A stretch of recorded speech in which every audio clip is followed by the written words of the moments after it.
Le cours d'aujourd'hui, mouvement d'une particule chargée dans un champ électrique uniforme, uniquement pour les sciences mathématiques. Nous allons commencer par définir le champ électrique uniforme. C'est un champ dont le vecteur E garde le même sens, la même valeur et la même direction. Donc on va considérer deux plaques A et B.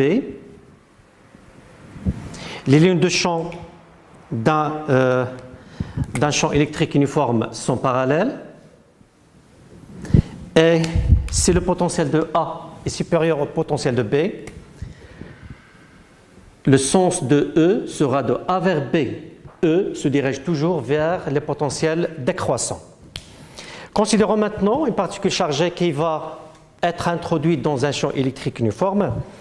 Donc je vais 2. Mouvement d'une particule chargée dans un champ électrique uniforme. Pour cela, nous allons considérer deux plaques A et B. Donc on a ici deux plaques A et B dans lesquelles on va introduire un électron de charge Q est égal à moins E avec une vitesse horizontale V0 au point O, avec une vitesse V0, et il va sortir, ça c'est le point S, c'est le point de sortie du point S. Donc nous allons considérer un repère orthonormé OIJ. Donc ça c'est le point O, ça c'est Y et ça c'est J, le vecteur unitaire J. I, SA c'est l'axe des X. Donc le bilan des forces agissant sur l'électron, donc bilan des forces. Donc on a le poids P et la force électrique E. Étant donné que la masse de l'électron est de l'ordre de 9,1 10 à la puissance moins 31 kg, donc le poids P est négligeable devant la force électrique E. Bien sûr, F, c'est Q fois E. Donc on va appliquer la deuxième loi de Newton. On applique la deuxième loi de Newton. On applique la deuxième loi de Newton.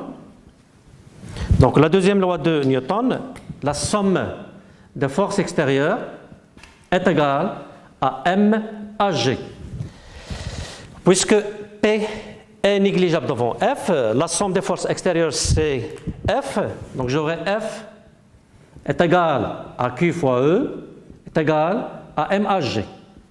Ou bien, AG, c'est l'accélération, est égal à Q sur M fois E est égal à moins E sur M fois E. Pour définir les coordonnées de l'accélération AG,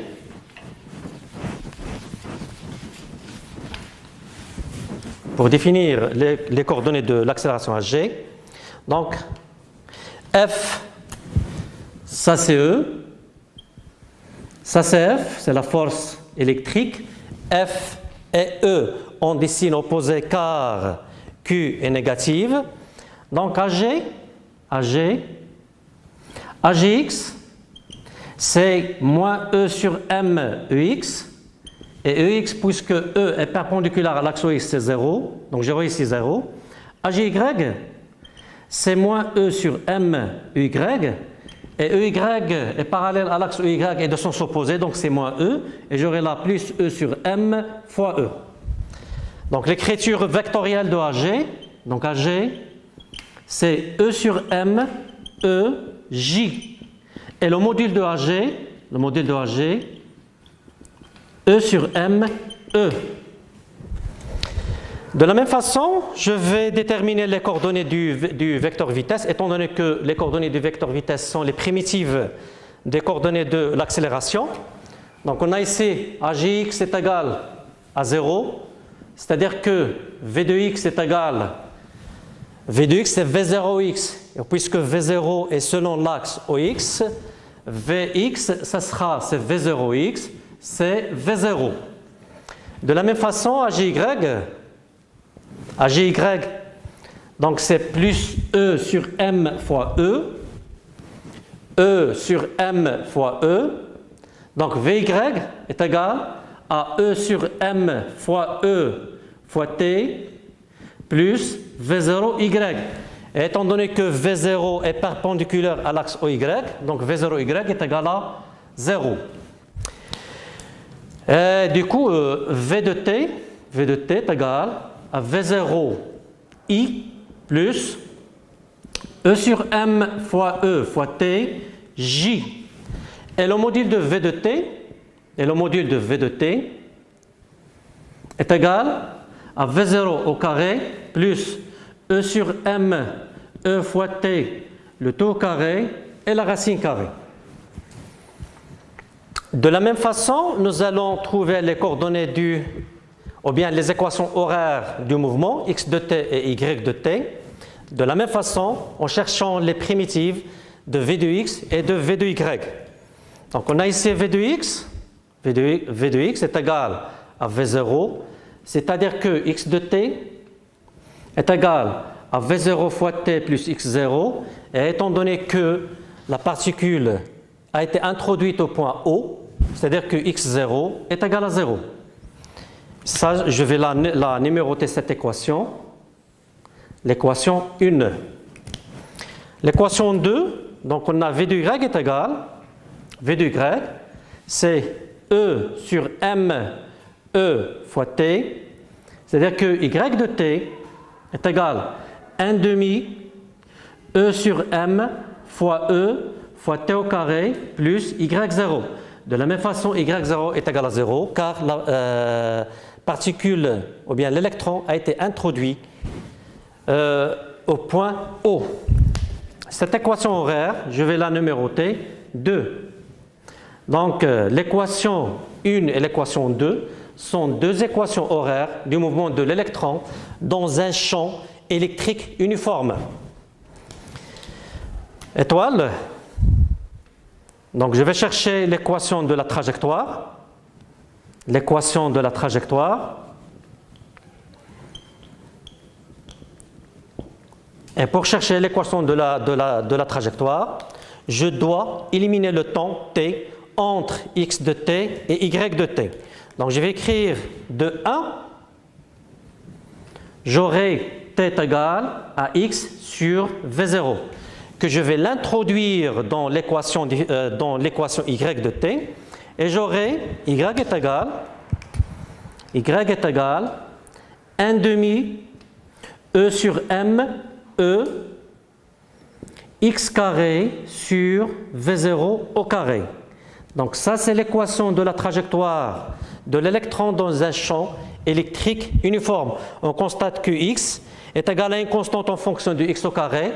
Donc c'est une trajectoire d'une parabole. Je vais chercher quelques caractéristiques des points de la trajectoire.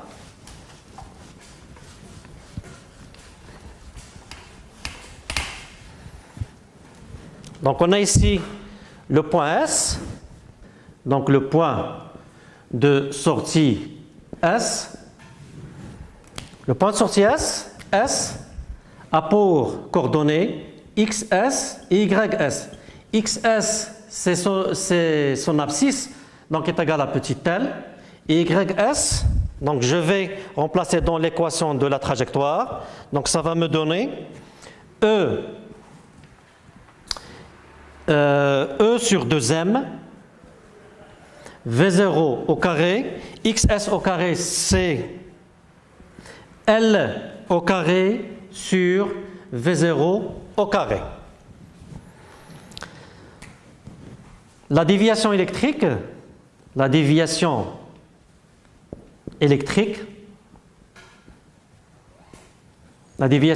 DE. Donc, la déviation électrique DE, je vais considérer ce petit triangle et l'autre. Donc, j'aurai tangente alpha est égale YS sur L sur 2 est égal à DE sur cette distance-là qui est grande D moins L sur 2. Et étant donné que grand D est très supérieur à petit l, j'aurai tangente alpha est égal à YS sur L demi est égal à DE sur grand D. On considère que alpha est petit, c'est-à-dire que tangente alpha est égal à peu près alpha. Donc j'aurai ici tangente alpha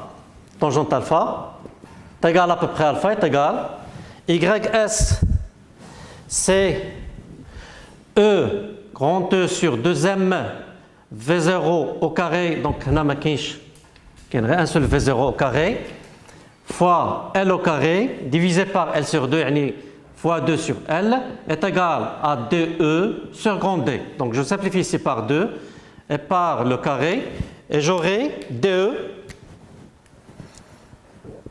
est égal E fois L fois grand D sur M V0 au carré fois grand E. Et sachant que E est égal à U sur D,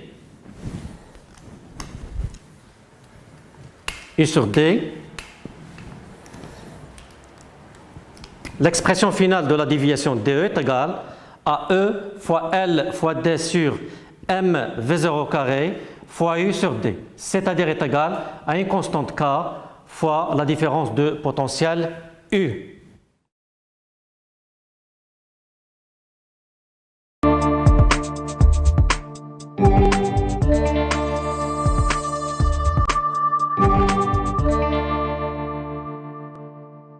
أبناء التلاميذ والمتدربين والطلبة وحتى نتوما